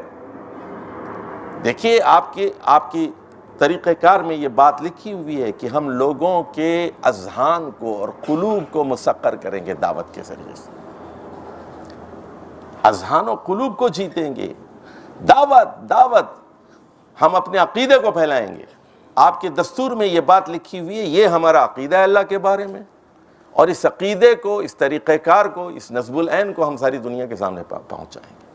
وہ عقیدہ آپ پھیلاتے ہوئے ڈرتے ہیں, آپ چوہے بن جاتے ہیں, آپ ڈرپوک بن جاتے ہیں. آپ یہاں وہ کہہ رہے ہیں آتونی مسلمین, سیدھی طرح مسلمان بن کے حاضر ہو جاؤ. تو یہ حکومت اور یہ ریاست اور یہ ساری چیزیں میرے پاؤں کی خاک ہیں, میں مال, یہ تحفہ, یہ سب اپنی جیب میں رکھو. تم فما آتانی اللہ خیر مما آتاکم, اللہ نے جو کچھ مجھے دیا ہے وہ زیادہ بہتر ہے جو تم مجھے دینا چاہتے ہو. بل انتم بہدیتہم تفرحون, آپ جو ہے آپ کا تحفہ آپ کو مبارک ہو. لکم دینکم ولی دین، آپ کا دین آپ کو مبارک، میرا دین میرے لیے بہت اہم ہے، لکم دینکم ولی دین، نو کمپرومائز آن عقیدہ۔ مشرکین آئے تھے، انہوں نے کہا تھا کہ ایسا کرتے ہیں 1 سال ہم اللہ کی عبادت کریں گے اور 1 سال آپ بتوں کی عبادت کریں، لیکن توحید پر کمپرومائز نہیں ہو سکتا۔ ایک ہاتھ پر اگر چاند رکھ دیں، دوسرے پہ سورج رکھ دیں، تب بھی میں اس مطالبے سے دستبردار نہیں ہو سکتا۔ لوگ اسے سیکولرزم برآمد کر دیتے ہیں اسی آیت سے۔ چلیے جی، اب اس کے بعد ارجع الیہم فلناتینہم بجنود لا قبل لہم بہا ولنخرجنہم منہا اذلہ وہم صاغرون۔ اب وہ ان کا جلال اپنے عروج پر آتا ہے، کرتے ہیں کہ لے جاؤ ان کی طرف، یہ تحفہ واپس لے کے جاؤ، ہم اپنی فوجوں کے ساتھ ان پر چڑھائی کریں گے، جنود کے ساتھ، کہ ایسے انہوں نے کبھی دیکھے نہیں ہوں گے، اور ہم ان کو ذلیل کر کے وہاں سے نکالیں گے۔ لَنُخْرِجَنَّهُم مِّنْهَا أَذِلَّةً وَهُمْ صَاغِرُونَ، اور وہ چھوٹے بن کے رہیں گے۔ دیکھیے وَهُمْ صَاغِرُونَ لکھ لیجئے، یہاں میں ایک اور آیت بتاتا ہوں، سورہ توبہ کی آیت نمبر 29۔ تو یہ پاکستان کے انٹرمیڈیٹ کے نصاب میں تھی، اسی مشرف نے اس کو امریکہ کے کہنے پر اس کو نصاب سے نکلوایا، اس کو پاکستان کے نصاب سے نکالی گئی آیت نمبر 29 سورہ بقرہ کی، انٹرمیڈیٹ کی، سورہ توبہ کی 29، جس میں کہا گیا ان اہل کتاب سے لڑو حتی یوتوا الجزیۃ عن ید وہم صاغرون۔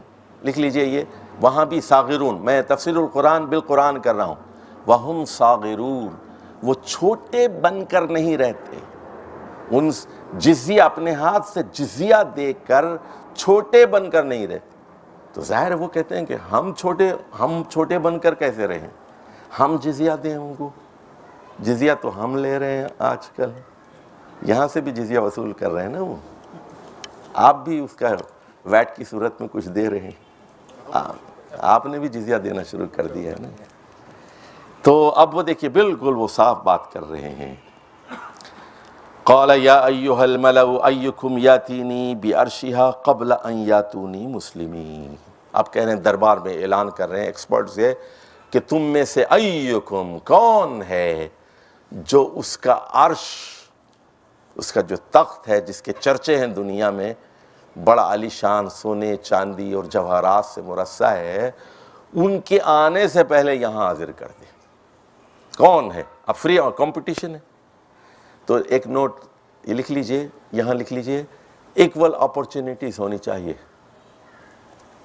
یعنی لوگوں کو مسابقت بالکل اوپن ہونی چاہیے، اوپن کمپٹیشن ہونی چاہیے۔ جو اہل ہے، دیکھیے 2 آدمی ہیں، ایک اہل ہے اور ایک اہل تر ہے، ایک زیادہ اہل ہے، تو جو زیادہ اہل ہے اس کو کیا دی جائے گی؟ ترجیح۔ یہ نوٹ کر لیجیے، وہ ادارے، وہ ملک، وہ ریاست کبھی کامیاب نہیں ہو سکتے جس میں اہل لوگوں کو پیچھے کر دیا جائے، فوج میں ہو یا ادارے میں ہو یا اسکول میں ہو، کالج میں ہو، کوئی ادارہ ہو، یعنی میرٹ لکھ لیجئے، میرٹ کا پاس و لحاظ کیا جائے۔ اس کے لیے کیا ہے؟ اوپن دعوت ہونی چاہیے۔ یہ دیکھ، ایکم لکھ لیجئے، ایکم کا لفظ یہ کہہ رہا ہے یہاں پر، ایکم یاتینی بعرشھا، تم میں کون ہے جو اس کا تخت لا سکتا ہے؟ ایکم کون ہے بتاؤ، اوپن ہے۔ تو قال عفریت من الجن، اب وہاں کئی جنات موجود تھے لیکن 2 جن جو ہے وہ انہوں نے اپنی خدمات آفر کی۔ تو پہلا جن کہتا ہے، اور بڑا تگڑا جن تھا وہ، انا آتیک بہ قبل ان تقوم من مقامک، کہ آپ کی سیٹ پہ اٹھنے سے پہلے میں حاضر کر سکتا ہوں۔ نوٹ کر لیجئے بات، یہ جنات جو ہیں یہ سریع الحرکت ہوتے ہیں، they travel very fast۔ تو جب آپ اللہ اکبر کہتے ہیں نا، یہ اذان اقامت کھڑی ہوتی ہے، شیطان بھاگ جاتا ہے. جیسے اللہ اکبر ہاتھ باندھتے ہیں وہ فوراً آ جاتے ہیں، پھر آپ کو پھر وسوسوں میں آپ کو مبتلا کر دیتے ہیں. تو جلدی بھاگ بھی جاتے ہیں اور جلدی سے آ بھی جاتے ہیں. اور حدیث میں ہے ان الشیطان یجری مجری الدم، خون کی نالیوں میں دوڑتے ہیں، یہ خون کی نالیوں میں دوڑتے ہیں. جنات ہیں، ظاہر نظر نہیں آتے آپ کو، وہ آپ کو دیکھتے ہیں من حیث لا ترونہم. تو وَإِنِّي عَلَيْهِ لَقَوِيٌّ أَمِينٌ. اب دوسری وہ کوالیفیکیشن یہ بتا رہا ہے، سن لیجئے، اپنی نوٹ فرمائیے کہ میں قوی بھی ہوں. قوی کا مطلب ہے I am capable to do the job. اور دوسری بات وہ کہہ رہا ہے کہ میں امین ہوں. کیا مطلب ہے اس کا؟ درمیان میں کچھ سونا چاندی کچھ جواہرات نکال کے جیب میں نہیں ڈالوں گا، کچھ خیانت نہیں کروں گا اس میں. جوں کا توں جیسے وہ ہے میں اس طرح لے کر آؤں گا. قوی بھی ہوں اور امین بھی ہوں. دیکھو یہاں لکھ لیجئے ایک جملہ، وہ پھر کبھی کسی وقت. اور سورہ قصص میں ایک لڑکی، وہاں بھی ایک لڑکی کا قصہ ہے. وہ لڑکی اپنے والد کو مشورہ دیتی ہے. دیکھیے حالانکہ ہمارے ہاں مشہور ہے نا کہ عورتیں بے وقوف ہوتی ہیں، ایسے ہی لوگوں نے کہا کہ بے وقوف ہوتی ہیں. تو اگر بے وقوف ہوتی تو آپ کا یہ حال نہ ہوتا. تو وہ یہ کہتی ہے، اپنے والد کو کہتی استاجرو. لڑکی جو ہے اپنے باپ سے کہتی ہے استاجر ہو، کہ ابا جان اس کو ملازم رکھ لیجئے. باپ کو مشورہ دی اور کہتی ہے ان خیر من استاجرت القوی الامین. پھر اصول بھی بتا رہی ہے، اپنے باپ کو پٹی پڑھا رہی ہے. وہ باپ کو یہ کہہ رہی ہے کہ ابا جان ملازمت کے لیے سب سے بہتر آدمی وہ ہوتا ہے جو قوی بھی ہو اور امین بھی ہو. قوی اور امین، قوی اور امین. ادھر دیکھیے.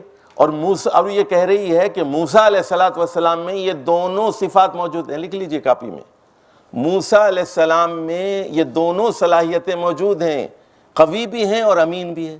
یہ کیسے پتہ چلا کہ وہ قوی ہیں اور امین ہیں؟ کہ قوی اس لیے کہ وہ تو بھاگ کے آئے تھے ایک ملک سے، قتل کر کے مصر سے بھاگ کے آئے تھے. ایک نئے ملک میں آ کر نئے لوگوں کے سامنے انہوں نے کہا کہ کیا مسئلہ ہے تمہارا؟ انہوں نے کہا کہ ہمارے والد بوڑھے ہیں، مردوں کی دنیا ہے، مرد پہلے جانور کو پانی پلائیں گے، پھر ہماری باری آئے گی. انہوں نے کہا میں پلاتا ہوں. ہیرو سامنے آ گیا نا. تو یہ کس چیز کی دلیل ہو گئی؟ قوی ہونے کی. اچھا اب پاکستانی ہیرو ہوتا تو کیا کرتا؟ اب بکریوں کو پانی پلا دیا نا تو کیا کرتا؟ جی نہیں، فون نمبر مانگتا نا، نام پوچھتا. موسیٰ علیہ السلام نے کیا کیا؟ فَتَوَلَّ إِلَى الظِّلِّ. وہ ایک سائے کے نیچے انہوں نے منہ پھیر لیا اور اللہ سے دعا کرنے لگے.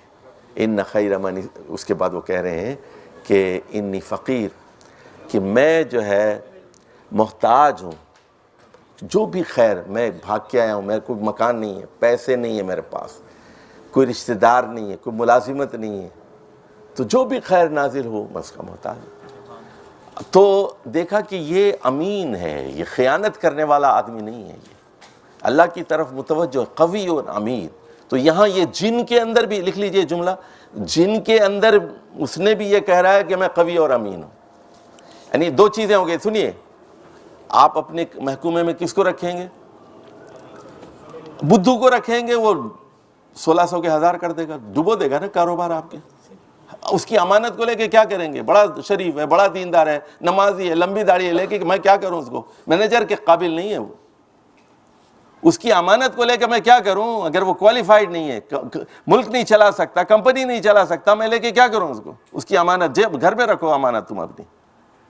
اچھا اگر فرض کیجئے بڑا چالاک ہے، بڑا کیپیبل ہے، لیکن بے ایمان ہے تو وہ بھی بڑا غرق کرے گا. تو یہ دونوں صفات لکھ لیجئے، یہ دونوں صفات کا بیک وقت ہونا بہت ضروری ہے. تو آپ اپنے ادارے میں جب افراد کا انتخاب کریں تو ان دو چیزوں کو ملحوظ رکھنا بہت ضروری ہے. اب آ جائیے اب وہاں قال الذی عندہ علم من الکتاب، ایک دوسرا آدمی تھا، اس کے پاس کتاب کا علم تھا.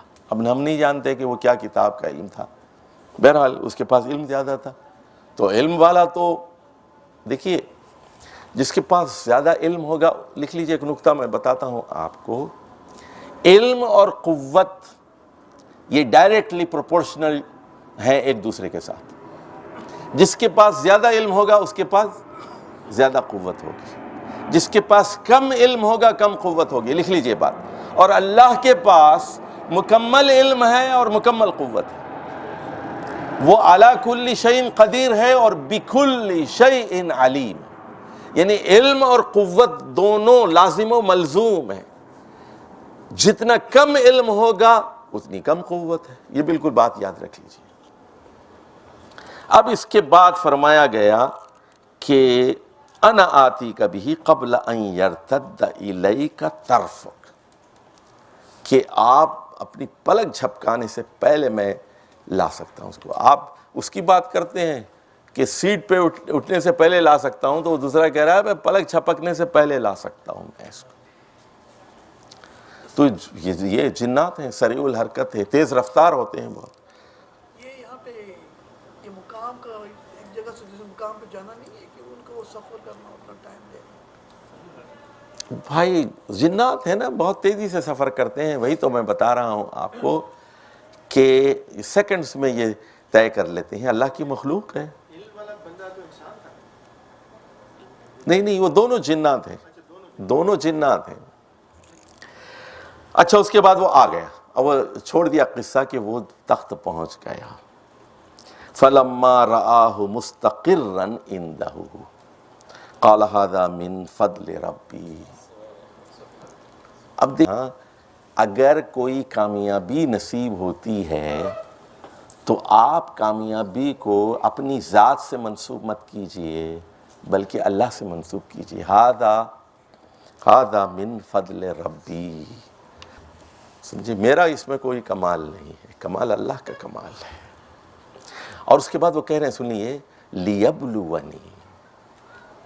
اللہ دیکھ لی، بہت اہم جملہ ہے یہ، لیبلونی. لکھ لیجئے کاپی میں کہ اللہ نے مجھے یہ حکومت، یہ فوجیں، یہ جنات، یہ پرندوں کی بولیاں اور یہ ساری چیزیں جو عطا کی ہیں، یہ اس لیے دی ہیں تاکہ مجھے آزمائے.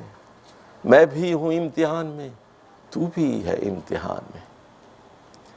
ہر آدمی امتحان میں ہے. سنیے، اندھا بھی امتحان میں ہے اور آنکھ والا بھی امتحان میں، غریب بھی امتحان میں ہے، امیر بھی امتحان میں. امیر کا امتحان یہ ہے کہ وہ غریبوں کا حق ادا کرتا ہے کہ نہیں کرتا، اور غریب کا یہ ہے کہ وہ غربت پر قانے رہتا ہے یا چوری کرتا ہے، ڈاکہ ڈالتا ہے، جھوٹ بولتا ہے، رشوت لیتا ہے. تو وہ اپنی غربت پر مطمئن ہے یا نہیں. ہر آدمی امتحان ہے. بادشاہ بھی امتحان میں ہے، یہاں محکوم اور رعایا بھی امتحان میں. لیبلوکم فیما آتاکم. 3 لفظ ہیں قرآن کے، سورہ انعام کی آخری آیت ہے. 3 لفظوں میں ایک بہت بڑی کہانی ہے اس میں، کہ تاکہ تمہیں آزمائے. فیما آتاکم، whatever that is given to you. فیما آتاکم، اگر آپ کو زیادہ ذہانت دی گئی ہے نا، زیادہ سوال ہوگا. زیادہ عمر دی گئی ہے، زیادہ سوال ہوگا. زیادہ بچے دیے گئے ہیں، زیادہ سوال ہوگا. زیادہ صلاحیتیں، زیادہ پاور دیا گیا، اقتدار، تو جتنے زیادہ وسائل آپ کو دیے جائیں گے اتنا زیادہ سوال ہوگا. اگر آپ کو فرض کیجئے پیسے نہیں دیے اللہ نے، نہ زکوٰۃ کا سوال ہوگا اور نہ حج کا ہوگا. اولاد نہیں ہو تو اولاد کا سوال بھی نہیں ہوگا. بیمار لنگڑا ہے، اس سے کم سوال ہوں گے، اندھے سے کم سوال ہوں گے. فیما آتاکم میں، فیما آتاکم کا لکھ لیجئے ترجمہ، whatever that is given to you, اس میں سوال ہوگا. اچھا دیکھیے، ہر آدمی کا پرچہ الگ الگ ہے. آپ کا الگ ہے، آپ کا الگ ہے. قیامت کے دن ایک سوال نہیں ہوگا ہر ایک سے. ہر ایک کا پرچہ الگ الگ ہے. آپ کو جتنی ذہانت، جتنی عقل، جتنے وسائل، جتنے ریسورسز دیے گئے ہیں اس کے مطابق سوال کیا جائے گا. جتنی عمر. لیبلونی اشکر ام اکفر. اللہ یہ دیکھنا چاہتا ہے کہ میں شکر گزار ہوں یا ناشکرا ہوں. تو لکھ لیجئے یہاں کہ جو باس ہے، مینجمنٹ ہے، مینجمنٹ یہ شکر اور ناشکری کا ایک کڑا امتحان ہے۔ اکفر اشکر ام اکفر ومن شکر فانما یشکر لنفسی، جو شکر گزاری کا رویہ اختیار کرتا ہے وہ خود اس کے اپنے لیے مفید ہے۔ ومن کفر فان ربی غنی کریم، اور جو ناشکری کا رویہ اختیار کرتا ہے تو اللہ کو شکر کی کوئی ضرورت نہیں ہے، اس کا وہ محتاج نہیں ہے، وہ غنی ہے، وہ ہے ہی کریم، وہ قابل عزت ہے۔ ساری دنیا کے انسان بھی اگر 7 ارب کے 7 ارب کہہ دیں کہ ہم خدا کو نہیں مانتے، نہ اس کی کسی نعمت کو تسلیم کرتے ہیں، تو اس کی عزت میں ایک پائی اور ایک ذرے کی بھی کمی نہیں ہوتی۔ قال نکروا لها عرشها ننظر اتهتدی ام تکون من الذین لا یهتدون۔ اب یہ کہ وہ جو ہے وہ آ گئی، اس نے کہا، حکم دیا تھا نا آتونی مسلمین، مسلمان بن کر آ جاؤ، تو اس سے پہلے اس کا تخت آ گیا، آنے سے پہلے اس کے بعد کہا کہ اس تخت کو انجان طریقے سے رکھ دو۔ نکروا لہا، نکروا لہا کا مطلب یہ ہے، ایک تو ہے کہ سامنے جیسے گیٹ کے سامنے وہ آ رہی ہے تو سامنے تخت دیکھ لے، ایسے رکھو کہ جیسے وہ پڑا ہوا ہے ایسے۔ نکروا لہا یعنی اجنبی بنا کر، نکروا لہا جی، نکروا کا مطلب وہی ہے، تنکیر کا مطلب وہی ہوتا ہے کہ انجان طریقے سے رکھ دو اس کو۔ ننظر، ہم دیکھنا چاہتے ہیں، اتہتدی ام تکون من الذین لا یہتدون، وہ اپنے تخت کو پہچان لیتی ہے یا پھر نہیں پہچان پاتی۔ فلما جاءت قیل اہکذا عرشکی، تو وہ جب پہنچ گئی تو ایک قیل کا مطلب یہ ہے کہ ایک دربانی کا، اچھا آپ کی تخت کے بڑے چرچے ہیں، عالم میں شہرہ ہے، تو کیا آپ کا تخت اسی طرح کا ہے؟ قالت کأنہ ہوا، وہ دیکھنے گے، وہ کہنے لگی تو یہ تو گویا وہی ہے۔ یہ نہیں کہا کہ وہی ہے، کہا کہ گویا وہی ہے، as if it is the same۔ وَأُوتِينَا الْعِلْمَ مِنْ قَبْلِهَا وَكُنَّا مُسْلِمِينَ، اور اس نے کہا کہ ہمیں پہلے ہی یہ معلوم ہو گیا تھا کہ حضرت سلیمان علیہ السلام یعنی غیر معمولی قوتوں کے حامل ہیں، اور ہم اب اس کے بعد وہ ہم اسی وقت جو ہے ہم اللہ کے آگے، چونکہ خط بسم اللہ الرحمن الرحیم اللہ کی صفات سے شروع ہوا تھا، اور اس کی رحمت اور اس کی رحمانیت اور رحیمیت کا اظہار کیا گیا تھا کہ اس کے مستحق بن جاؤ۔ وَصَدَّهَا مَا كَانَتْ تَعْبُدُ مِن دُونِ اللَّهِ، نتیجہ کیا نکلا کہ وہ سورج کی پوجا اس نے چھوڑ دی، اور اللہ کے علاوہ جس کی وہ پوجا کرتی تھی، اِنَّهَا كَانَتْ مِن قَوْمٍ كَافِرِينَ، اس سے پہلے وہ ایک کافر قوم میں سے تھی۔ قِيلَ لَهَا اُدْخُلِ الصَّرْحَ، اس کے بعد اس سے کہا گیا کہ جی محل میں داخل ہو جائیے۔ فَلَمَّا رَأَتْهُ حَسِبَتْهُ لُجَّةً، تو فرش بالکل شیشے کا تھا۔ اب یہ بھی بادشاہ ہے، وہ بھی بادشاہ ہے، لیکن بادشاہ میں بھی فرق ہوتا ہے نا۔ اب سری لنکا کا پریزیڈنٹ ہے تو پینڈو ہی ہے نا، وہ اگر وائٹ ہاؤس میں جائے گا تو دیہاتی ہی ہے نا، چھوٹے ملک کا چھوٹا بادشاہ، اور بڑے ملک کی بڑی چیزیں ہیں، وہ چاہے کتنا ہی بڑا کیوں نہ ہو، اپنے ملک کا بادشاہی کیوں نہ۔ تو وہ حسبتہ لجہ، اس نے خیال کیا کہ یہ پانی کا حوض ہے۔ وَكَشَفَتْ عَنْ سَاقَيْهَا، اس نے اپنے دونوں پائنچے جو ہے پنڈلیوں سے جو ہے وہ اٹھا لی، اس نے کہا کہ شاید پانی ہوئی۔ تو قال، تو ایک آدمی نے کہا إِنَّهُ صَرْحٌ مُمَرَّدٌ مِّن قَوَارِيرَ، تو یہ ایک فرش ہے جو شیشے سے بنایا گیا ہے۔ تو قالت ربی انی ظلمت نفسی واسلمت مع سلیمان للہ رب العالمین، اور اس وقت وہ کہتی ہے ظلمت نفسی، میں نے اپنے آپ پر ظلم کیا، واسلمت، میں مسلمان ہو گئی ہوں۔ میں اسلمت، مسلمان ہو گئی ہوں، میں سلیمان کے آگے نہیں جھکی ہوں، میں اللہ مع سلیمان، سلیمان علیہ السلام بھی اللہ کے غلام ہیں، بندے ہیں، میں ان کے ساتھ رب العالمین کی غلامی اختیار کر رہی۔ تو یہ دیکھیے ٹارگٹ اب بالکل حاصل ہو گئے۔ تو جب نصب العین پر نگاہ ہوگی آپ کی بالکل، تو آپ اپنے منزل تک بالکل ٹھیک ٹھیک پہنچ جائیں گے، یہ اہداف آپ کو حاصل ہو جائیں گے۔ تو اب یہاں سے پھر وہ یہ آیت نمبر 44 ہے یہاں پر، تو ہم نے یہاں بات شروع کی تھی آیت نمبر 16 سے 44 تک یہ آیات تھیں یہ۔ تو یہاں یہ ساری باتوں کو آپ دوبارہ گھر جا کر اب مختلف تفاسیر میں دیکھتے جائیے، لیکن جو اصل بات ہے کہ آپ اپنے ٹارگٹ پر نگاہ رکھیے کہ قصے کا مقصد کیا ہے۔ اچھا ایک چیز میں یہاں لکھوانا چاہتا ہوں آپ کو، وہ یہ اصول تفسیر کی ایک بات ہے کہ تفسیر میں فضول تفصیلات سے بچنا چاہیے، سمجھے؟ اچھا بعض لوگ ایسے ہوتے ہیں، اور ایسی بہت ساری تفسیریں بھی ہیں، اصحاب کہف کی تعداد کتنی تھی، ان کا کتا کیسا تھا، کتے کا رنگ کیا تھا، نوح علیہ السلام کی کشتی کی لمبائی کتنی تھی، چوڑائی کتنی تھی، کیا ملیں گے آپ کو؟ لڈو ملے گا۔ اچھا غار میں کتنے لوگ تھے؟ یہ بے وقوفی کے سوالات ہوتے ہیں۔ سنیے سوال اصل میں اہم کیا ہے کہ غار میں وہ نوجوان کیوں گئے تھے؟ بتائیے کیوں گئے تھے وہ؟ اللہ کی عبادت، وہ اپنا ایمان بچانے کے لیے وہاں پہ گئے تھے۔ نہیں